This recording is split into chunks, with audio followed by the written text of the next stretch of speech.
Hello, Assalamu alaikum and good day.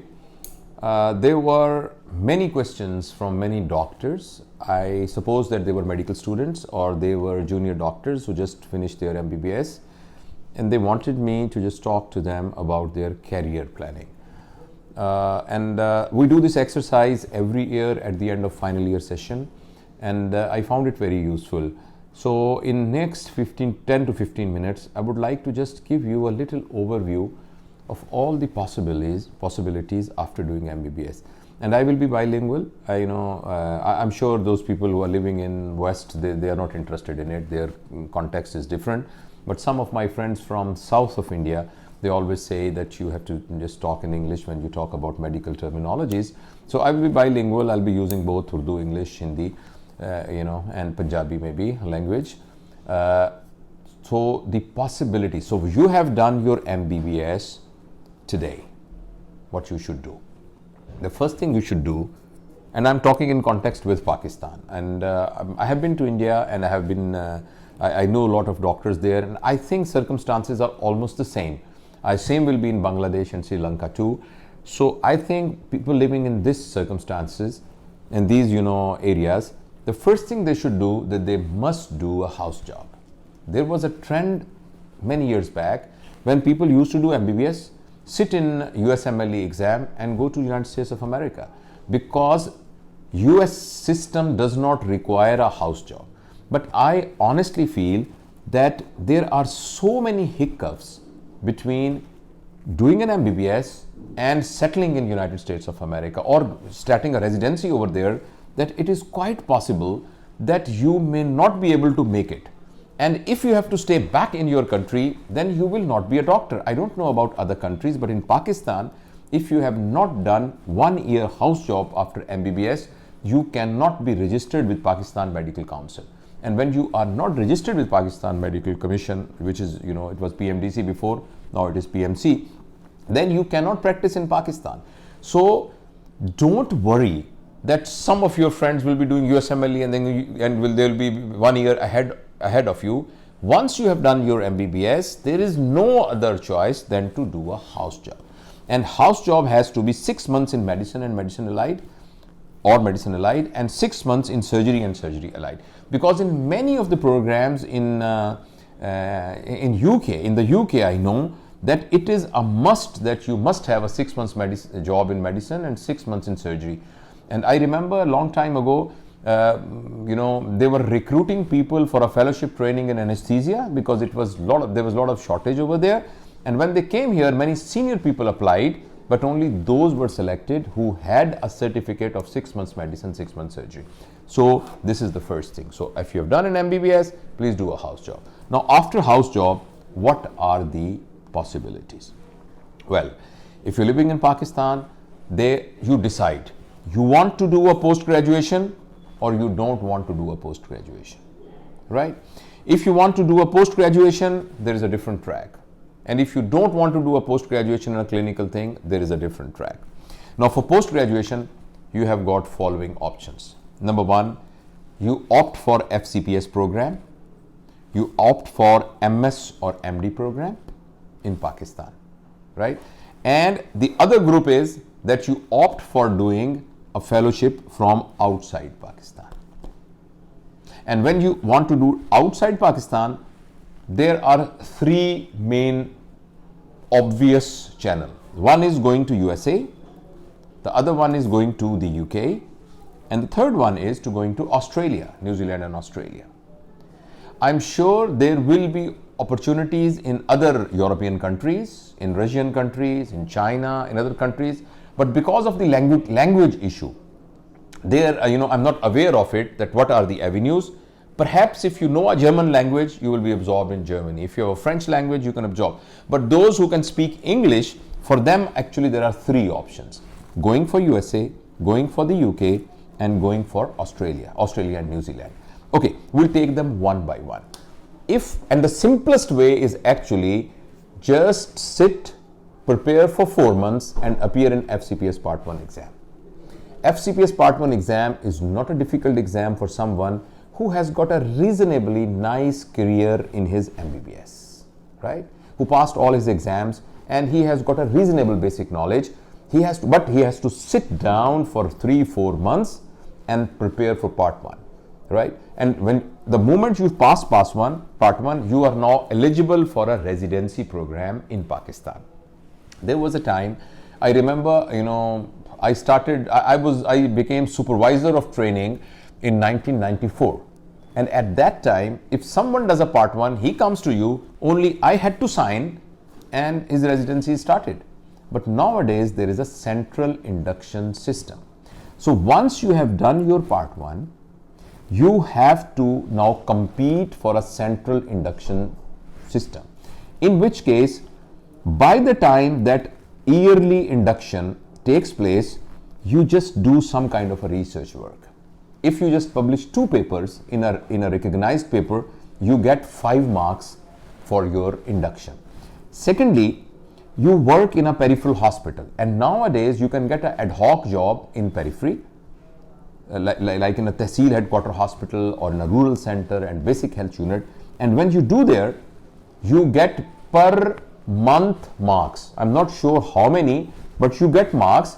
And when central induction comes, if you have done part 1 with a good score, and if you have got 2 published research papers, and if you have done a job in a periphery, you have got a reasonable chance that you will get a residency. If you don't get it on 1 induction, you can get it on the 2nd induction. But once you have done a part 1, you are actually in the line to get the residency program. However, this is for the government sector hospitals. However, in Pakistan, there are a lot of very good quality private residency programs as well. Private institutions which are running FCPS residency programs, like Aga Khan, like Shifa International, like Indus Hospital, like Liaquat National Hospital, Fauji Foundation Hospital, and there may be many more, Armed Forces hospitals, and there are many more which actually I don't remember. And you can actually get your residency there. And once you are there, you start getting some pay as well. And you can just look after your wife or your spouse and your children, a couple of children, if you in that residency thing. Although for that, both the husband and wife have to work, but still you start earning something, and then you have the residency, and then you are on 1 track. This is for FCPS. Similarly, some universities, they also have MD/MS programs, and more or less it is just like FCPS program. Now, this is when, if you want to do in Pakistan in a clinical subject, a fellowship program or a post-graduation. Now, other things other than the clinical side, there are other very good options in Pakistan, and that are doing MPhil or PhD, MPhil leading to PhD in Pakistani universities. Like in Punjab, you have University of Health Sciences, you have to write an exam, and if you pass that exam, you can be inducted into MPhil programs in various specialities: anatomy, physiology, biochemistry, pathology, general pathology, hematology, rheumatology, not rheumatology maybe, and then forensic medicine and biochemistry, right? In these subjects, you start your MPhil, and if you do an MPhil and you want to opt out, still you are good enough to get a job of an assistant professor in a public or a private medical college, right? In a basic side, because there's a lot of deficiency over there.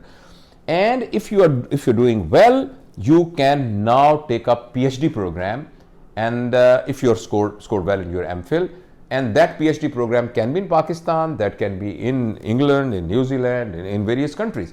I remember many of our junior students, they opted for this, and then they are just completing their PhD. One of our students in Quaid-e-Azam Medical College is actually now associate professor after doing PhD from New Zealand in physiology. So that is also a very good option, where you don't go on a clinical side, you do MPhil, a PhD MPhil. This is very good option, right? And many of our lady doctors, girl students, they ask from them, and I always advise them that if you feel like, then this is a very good option for you, because you will have 9 to 4 job, and you will be free to look after your family and home in the evenings, if, for example, you are assistant professor of anatomy. Now, this was about Pakistan. Apart from that, you can also have post-graduation in public health. You can have a post-graduation in human resource development. You can have hospital management courses. And when you do that, you go in a track of administration and you can become MSs and AMSs of the hospital. Now, this was about Pakistan, if you want to do a post-graduation. Now, if you want to opt for post-graduation outside, then as I've said, there are three options. One is USMLE. Again, USMLE exam is not very difficult. Good students, they pass USMLE Part 1 while they are a medical student. So if you have to plan like this, in your fourth year or final year, you clear your USMLE Part 1, then you do your USMLE Part 2, and then you have to score a good score. And though many of our friends who have done it, many of our students and my colleagues who are in USA, they said a good student can do it very well. And then you apply for the matching. It's a long process. It is little uncertain process because it is not a guarantee that when you will go there, you will be matched. Many of them, they go. But if you are really determined, you can just take this path. My suggestion will be that even if you are taking a path of USMLE, simultaneously you do Part 1 as well. At least you will have something in your kitty. If God forbid you are not able to make it there in USA, still you can come back in Pakistan and start doing your residency. UK in my opinion is much easier. My daughter has recently done it, PLAB, so I know it, and she was a good student, and she just did it, right? The only thing, if you're living in Pakistan, is you have to pass the oils, and then PLAB 1 exam and PLAB 2 exam occurs every 1 month. It is a basic exam. If you're a good medical student, and you may take some courses in online courses, or in UK there are academies where you work there, you pass PLAB. Once you are PLAB passed, then you get a job in UK. However, please remember, there are very few training jobs over there. There is good opportunities in acute medicine, there's good opportunity in psychiatry, there's good opportunity in anesthesia, but there is tough competition in internal medicine, in general surgery, in orthopedics, and other fields. But you can make a good earning if you do a PLAB and you can just start working in UK. They need doctors. They need junior and intermediate grade doctors. However, if you are lucky and you perform very well, you can go into their training program, and once you enter a training program, you will come out of it as a consultant, full stop, right? In Australia also there is, but Australia, I have worked in Australia, so I know it a little bit. Australia has got a pyramidal system. So here in Pakistan, once you have done Part 1, if you are good, after 4 years you come out as a fellow, right? But Australia has got a pyramidal system. It takes quite a long time to be there, but you can have Australian AMC exams and you can enter into their system. So this is about for those who want to do post-graduation, right? Those who don't want to do a post-graduation, for them also there is a lot of opportunity. I'm talking about Pakistani context. One of them is to become a GP. In order to be a GP, as we speak, there is no compulsion that general practitioner has to have a certain diploma. But after some time, there will be actually a compulsion, and you have to be a qualified GP for that. But before that, instead of doing 1 year house job, you do a 2.5 year house job. And apart from medicine and surgery, spend 2-3 months in ENT, 2-3 months in dermatology, about 4-5-6 months in peds. And then you also spend some time in accident emergency. And then in any remote area, you can start your own clinic, right? And you make and you just set your limitations that this is the limit. I'll be treating life-threatening emergencies. I will be having a strong referral system, and I will be doing a preventive work, and I will be doing basic investigations, and I will be doing the management of the simple symptomatic problem, the simple common problems, and I know my limitations, that where I have to refer this patient to a tertiary care or secondary care hospital. Please trust me, our class fellows which never did a post-graduation but start their clinic, they bought a motor car before those who became consultant. They started having their holidays, decent holidays outside the country, much before than we were actually in the line of doing a post-graduation. So I mean, financially there is no problem, absolutely no problem if you are a good GP. So this is about this side. Then you can also start your pharmaceutical business. And that is also, and some of the pharmaceutical companies, they induct doctors as well. See, all the time you're wearing a three-piece suit, a tie, talking to a decent people, traveling to the first class, right? Having holidays, international travels, local travels. So doctor in a pharmaceutical company is also not, but you will miss treating the patient. But if you don't miss that, then you can opt for pharmaceutical companies as well. Then you can open your hospital. So instead of becoming someone's employee, you become an employer. So if you have got a financial resources, and now government of Pakistan also gives you loans as well. So you can start your small clinic and you can run your own hospital as long as it is accredited with the Healthcare Commission. So that is also a very good business. So you just run the business and let doctors work over there. That's another option. And then of course, some of the doctors, they go into pharmaceutical production as well, and that is also a very good option. These are some of the avenues which you can take.